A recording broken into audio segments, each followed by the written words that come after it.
Hi friends! இன்னைக்கு நம்ம சேனல்ல ஒரு சூப்பரான தக்காளி புலாவ் பார்க்க போறோம். அதுவும் ரொம்ப ஈஸியா செஞ்சிடலாங்க. லஞ்ச் பாக்ஸ் ரெசிபி இது. வாங்க எப்படி செய்யலான்ட்டு பார்க்கலாம். ஃபர்ஸ்ட் வந்துட்டு மிக்ஸி ஜார்ல ஒரு 2 பெரிய சைஸ் அளவுக்கு வந்துட்டு தக்காளிய வந்து நல்லா இந்த மாரி அரைச்சு எடுத்துக்கோங்க.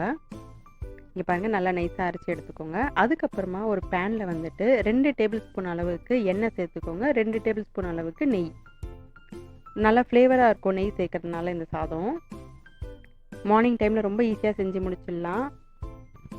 ஸோ நல்லா சூடாகிடுச்சிங்க. இப்போ வந்து நம்ம 1/2 டீஸ்பூன் அளவுக்கு ஜீரகம் சேர்த்துக்கலாம். 1 இன்ச்சு அளவுக்கு பட்டை சேர்த்துக்கோங்க. 2 ஏலக்காய், 2 லவங்கம். ஸோ நல்லா அந்த ஜீரகம்லாம் பொரியுது பாருங்கள். இதுக்கப்புறமா வந்துட்டு நம்ம ஒரு மீடியம் சைஸ் அளவில் வெங்காயம் அதை கட் பண்ணி வச்சுருக்கோம் இல்லையா, அதை வந்துட்டு நம்ம ஆட் பண்ணிக்கலாம். இப்போது அதை நல்லா கொஞ்சம் வதக்கிக்கோங்க. நம்ம சேனல் ஆல்ரெடி வந்து கேரட் ரைஸு, தேங்காய் சாதம், வெங்காய சாதம்லாம் நம்ம செஞ்சுருக்கோம். அதை வந்துட்டு நான் லிங்க் டிஸ்கிரிப்ஷனில் கொடுக்குறேன், அதையும் செக் பண்ணிக்கோங்க.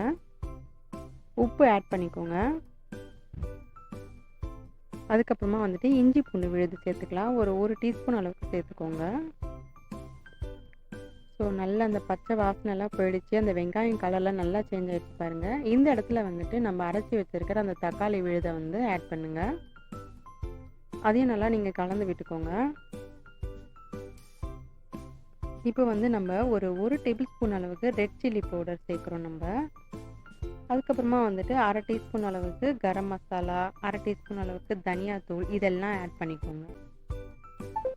யூஸ்வலாக இது எல்லாமே நம்ம வீட்டில் இருக்கிற பொருள் தான், அதனால் சீக்கிரமாக செஞ்சு முடிச்சிடலாம். ஸோ நல்லா கலந்து விட்டாச்சு. அந்த கலரும் நல்லா பாருங்கள் எப்படி நல்லா சேஞ்ச் ஆகிருக்கு. அந்த பச்சை வாசனைலாம் போகணும். நம்ம மசாலா போட்டுக்கோம் இல்லையா, அதனால் உப்பு வந்து நீங்கள் மொத்தமாக போடாமல் கொஞ்சம் கொஞ்சமாக செக் பண்ணிவிட்டு ஆட் பண்ணுங்கள். ஸோ அந்த எண்ணெய்லாம் நல்லா பிரிஞ்சு வருது பாருங்கள்.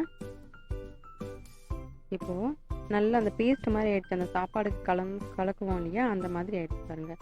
இந்த இடத்துல வந்துட்டு ஒரு 3 பெரிய தக்காளியை வந்து நம்ம கட் பண்ணி வச்சுருக்கோம், அதை ஆட் பண்ணிக்கணும். இது ரொம்ப டேஸ்ட் கொடுக்கும். இந்த மாதிரி மசாலா ரெடி பண்ணிவிட்டு அதுக்கப்புறமா தக்காளி ஆட் பண்ணுறது. ஸோ நல்லா சாஃப்ட் ஆகிடுச்சு அந்த தக்காளியெல்லாம் பாருங்கள், நல்லா ரெடி ஆகிடுச்சு. இப்போ வந்துட்டு நான் வந்துட்டு 1 கப் அளவுக்கு பாஸ்மதி ரைஸை வந்துட்டு குக் பண்ணி எடுத்திருக்கேன். அதை வந்துட்டு நம்ம இதில் ஆட் பண்ணி கலந்துக்கலாம். ஒரு 1 ஹவர் நல்லா கழுவிட்டு ஊற வச்சுட்டு அதுக்கப்புறமா நீங்கள் குக் பண்ணி வச்சுக்கோங்க. இந்த ரைஸை நல்லா கலந்து விட்டுருங்க. அதை உப்பு வேணும் அப்படின்னா கொஞ்சம் நீங்கள் வந்து ஆட் பண்ணிக்கோங்க.